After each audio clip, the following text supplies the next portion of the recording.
Welcome to the channel, everybody. Today we're going to be taking a look at the Primary Arms ACSS Raptor GLX 1:6 first focal plane scope.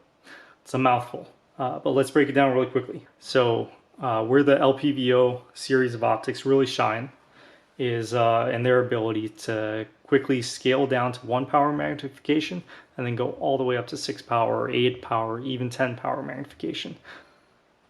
I've owned several primary arm scopes throughout the years, and red dots. I've owned their Cyclops series, their new prism scopes that they just put out.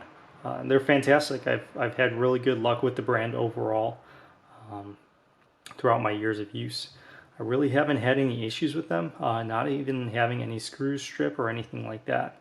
I really think that they're a great option, especially for the prices that they sell at.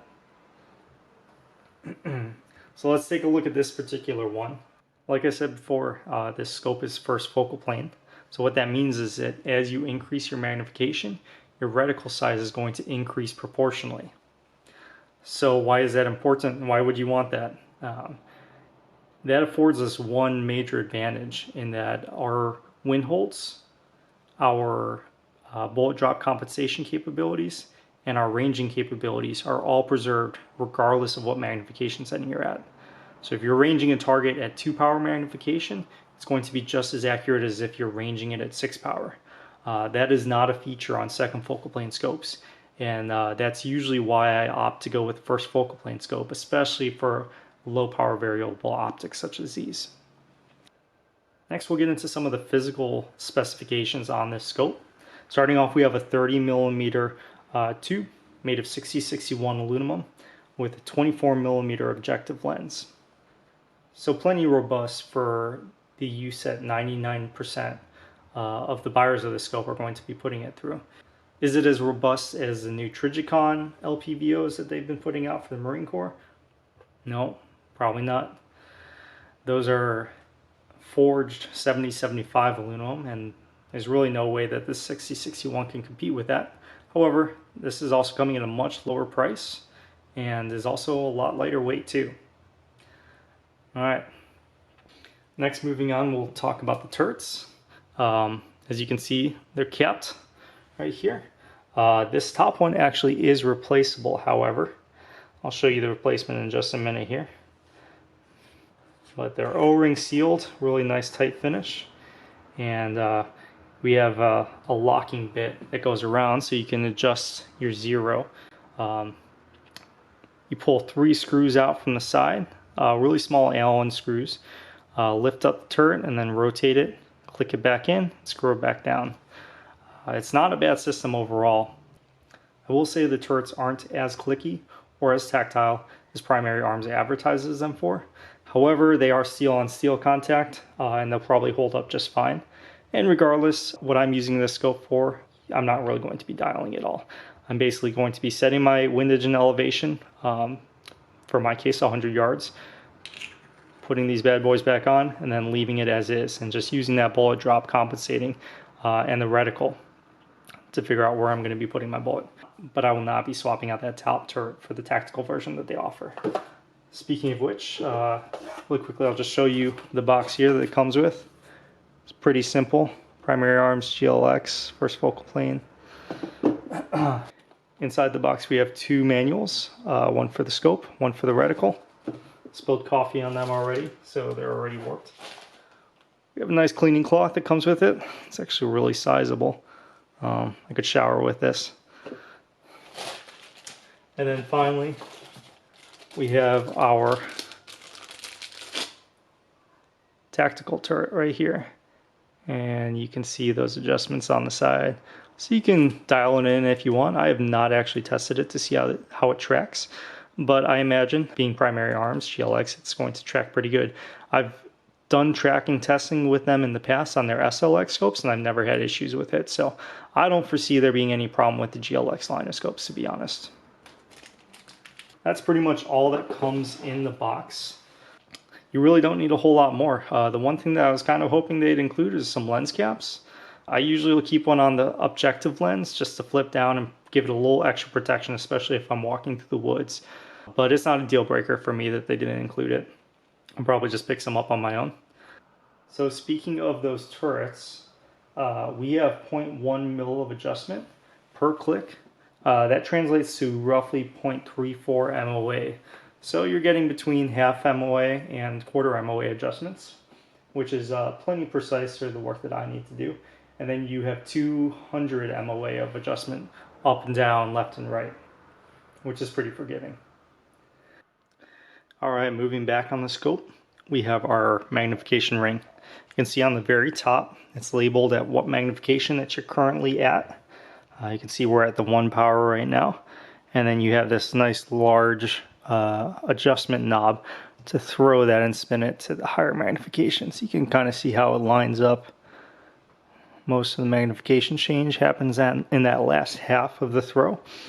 And it comes to pretty much exactly 180 degrees on the other side. So your total throw is about 180 degrees to get from 1 power down to 6 power.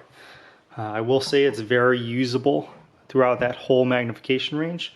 It's very capable in the low power, much more than I thought it was going to be. It's stiff.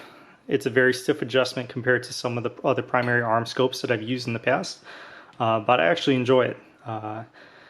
You know, I'm not a tactical teddy, but I know that you don't want your scope getting moved around, jostled, and adjusted when you don't mean to adjust it. So I like that it's fairly hard and difficult to adjust inadvertently. One other thing I'll note about the lever is that you can actually pull it off. You have Allen screws here. You can pull it off and swap to a larger or smaller one if you so choose, or just get rid of it altogether. So that's a nice feature to have.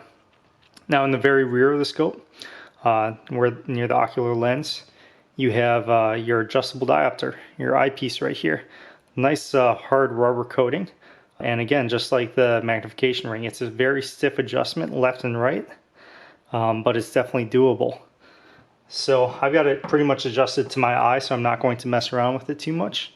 One thing that I will note is that I suggest everybody mark approximately where their diopter should rest, just in case it does get bumped around a little bit. I haven't done this one yet, but I'm going to before my next range trip. Adjusting the diopter is important so that you have a nice clear reticle picture and sight picture at the same time. You don't have to worry about one or the other being blurry. So it's a nice feature that most of the primary arm scopes come with. Even their budget line SLX Cyclops series come with it.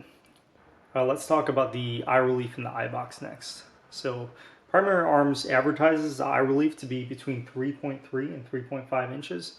I'd say that's fairly accurate. As you can see, I have this pretty much all the way forward, mounted on my Aero Precision upper receiver.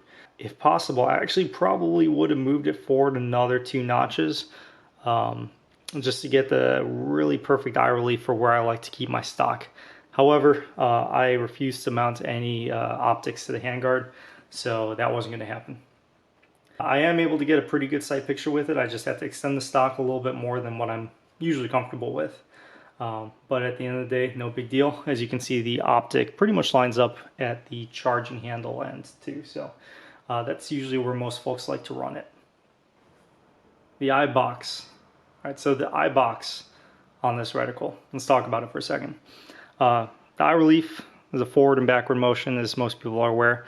Eye box kind of goes left and right, up and down.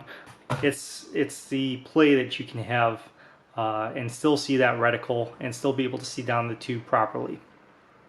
I will say I think the eye relief is fine on this scope. The eye box, however, is a lot less forgiving than other scopes that I've tried in the past.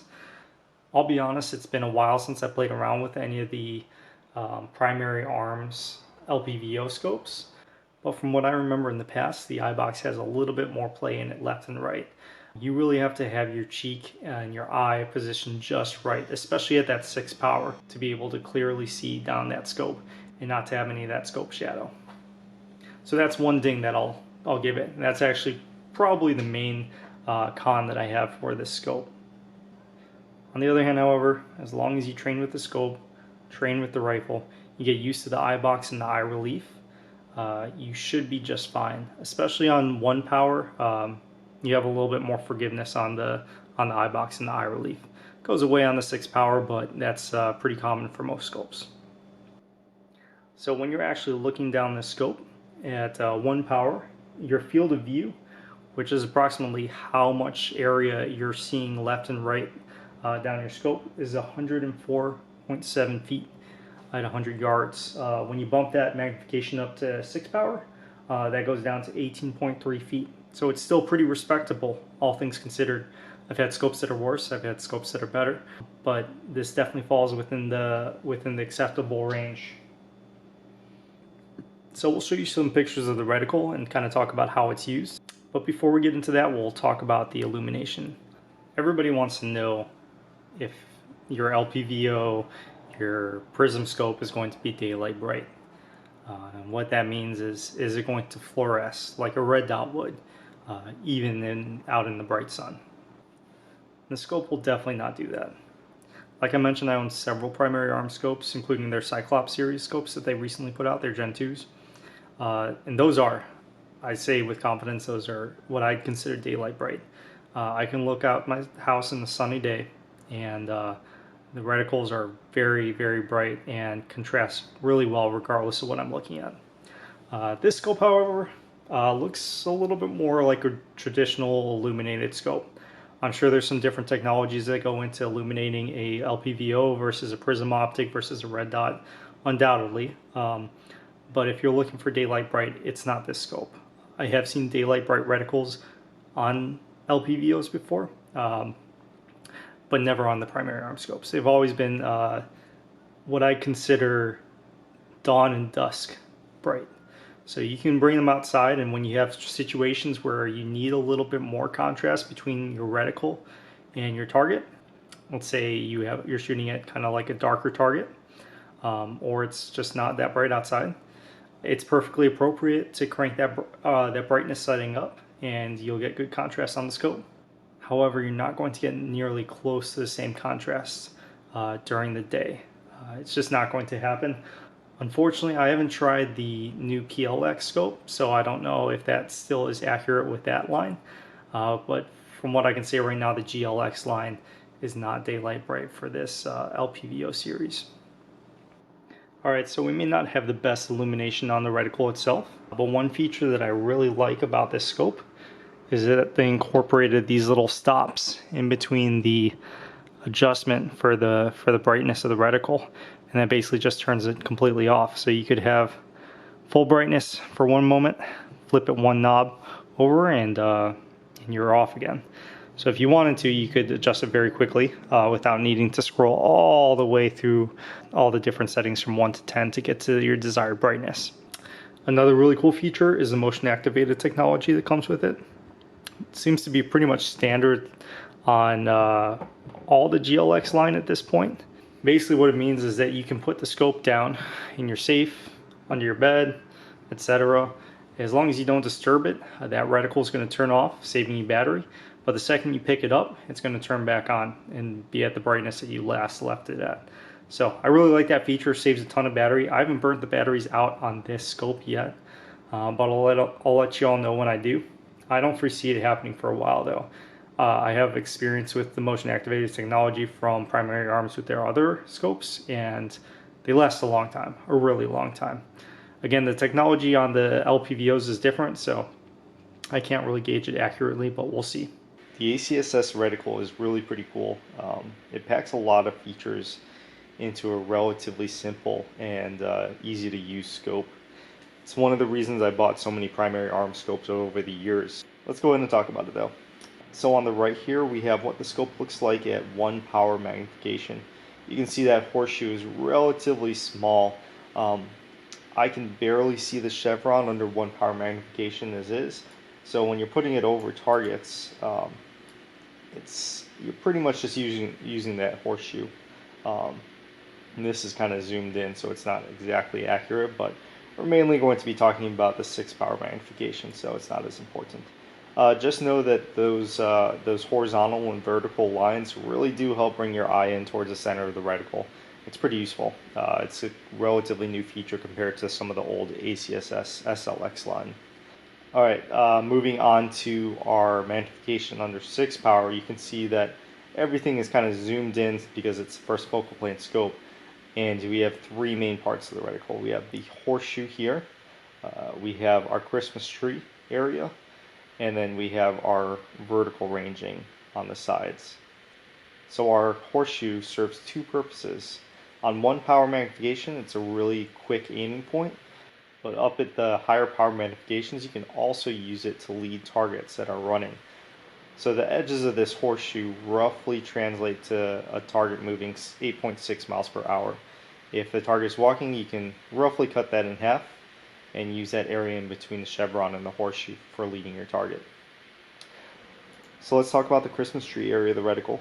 Right at the tip, we have the chevron, which affords you an infinitely small aiming point, so you can get really precise shots when you're zeroing out at 100 yards, which is what this reticle is supposed to be roughly sighted in for.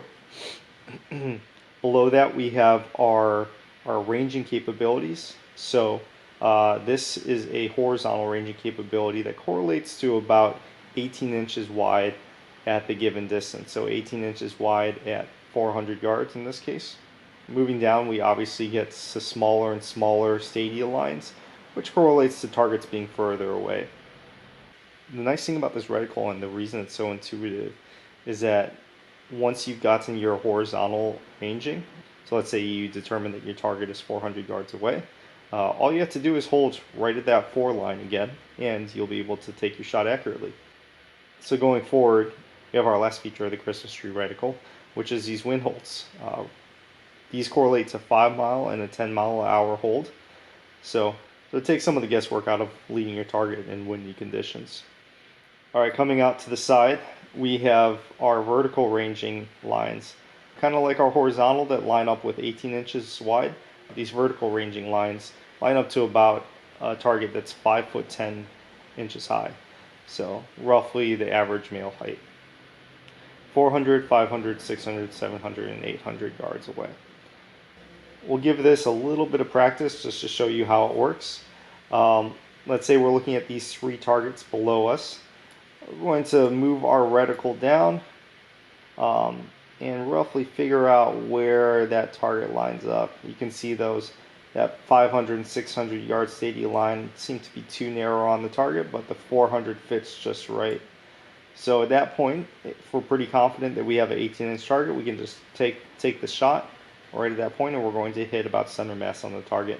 We can also confirm that distance by coming out to the side. You can see that target is standing up about 5 foot 10 inches tall, and it lines up roughly with the 400 yard vertical ranging area. Coming out a little further, we'll range this guy here. Moving up on that target, looks like it should fit within that 500 yard mark. Yeah, the 600 is a little too far away, so we'll take our shot right at the 500 line. The last target looks like it's a little further out, so yeah, the 600 is a little too wide. The 700 looks a little more right. We'll confirm that again with our vertical ranging lines. Yeah, 800 is too short, and the 700 looks just right. So coming back here, we'll pretend like we have a 5 mile an hour wind that's coming left to right. So what we'll do is hold just like that on the first dot to the right, and then take our shot. That's going to give us a lot better first round hit probability versus if we just held at some random point to the left or the right.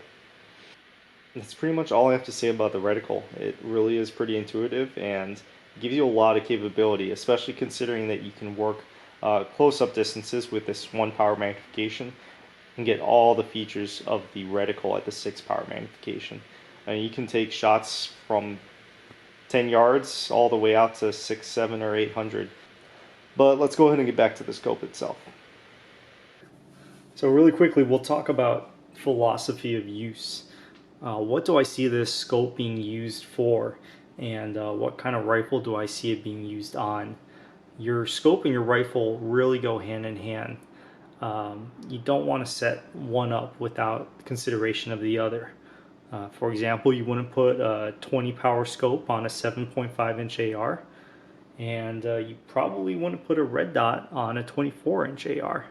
And you can do both of those things, but it doesn't mean that you should.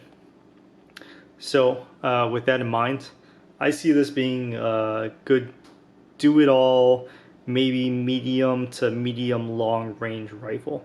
I have other AR setups that are set up to go longer. They have longer barrels, thicker barrels, and they have more magnification in the scope. Instead of 1:6, you're pushing 3:18. So you can obviously identify your targets out to a much greater distance, and you can engage those targets out to a much greater distance. I have ARs that I've set up for much closer engagements, so red dots or one power prism optics like the new Cyclops. Just based on that, I'll talk about this upper that I've got the scope mounted to. The rest of the rifle is a California abomination, so I'm going to spare you the lower and everything that goes along with it. Just know that it's a fairly standard lower. The trigger is enhanced just slightly, still single action, mil-spec springs, but still enhanced nonetheless. So we have an Aero Precision upper receiver with a Faxon bolt carrier group and Strike Industries charging handle, Magpul offset pro sights. I already talked about the scope mount. It's American Defense Manufacturing. Really love it. It's a quick detach scope mount. It is more pricey and weighs a little bit more, but in my opinion, it's one of the more solid, quick detach, and overall one of the more solid scope mounts on the market. I'm absolutely in love with the Aero Atlas system. The way that the handguard locks into the barrel nut on the system is really unrivaled for its price class. So I have several uppers with this Atlas handguard, and I love them all. I haven't had a single issue with them yet. So I have a 12-inch handguard capped off with the Streamlight rail mount too. And then underneath all that, I'm running a Faxon stainless steel 416R barrel, nitride coated, fluted with a heavy profile. So I usually don't run stainless barrels, but I don't foresee myself doing a whole lot of burn downs with this particular setup. It's never going to see full auto fire. At the most, it's going to see maybe 20 rounds throughout the course of 2 or 3 minutes. So a lot slower rate of fire than you'd have to be worried about for stainless barrel. Regardless, if I want to throw a muzzle device on in the future, I can, and increase the effectiveness of the overall setup. But for right now, I'm pretty happy on how this build is going. At the heart, though, really is the scope. The scope kind of really dictates what the purpose of the rifle is, and the rifle dictates the purpose of the scope. I think the Primary Arms GLX line overall is a great value. Like I mentioned, I have several scopes in this line, and I'm probably going to buy more. I was a little disappointed with the eye box and eye relief on the scope, as well as the overall brightness of the reticle, but it's a minimal issue at that. Like I mentioned before, the eye box and eye relief issue can really be alleviated by training and setting your rifle and your stock up just properly. It's primarily intended just to be used for dawn and dusk shooting. Outside of that, you don't really need it all that much. The contrast between the black etched reticle and your target is usually going to be more than enough.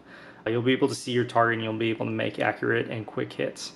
So I don't see the illumination issue being huge, but I do wish it was just a little bit brighter, especially when I dial down to 1x during the daytime.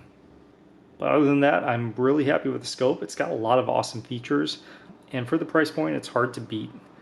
I played around with some of the other competitive offerings, and in my opinion, they don't really get close to the Primary Arms offerings. Anyways, thank you all for taking the time to watch. I hope this was somewhat informative for you. I'll probably be making some more videos going forward, some more scope reviews possibly, and we'll see from there. Anyways, if you liked the video, go ahead and hit the thumbs up below. If you didn't like it, make sure you let me know how much you hated it in the comments section. That's all I have for you guys today, so I'll see you all soon.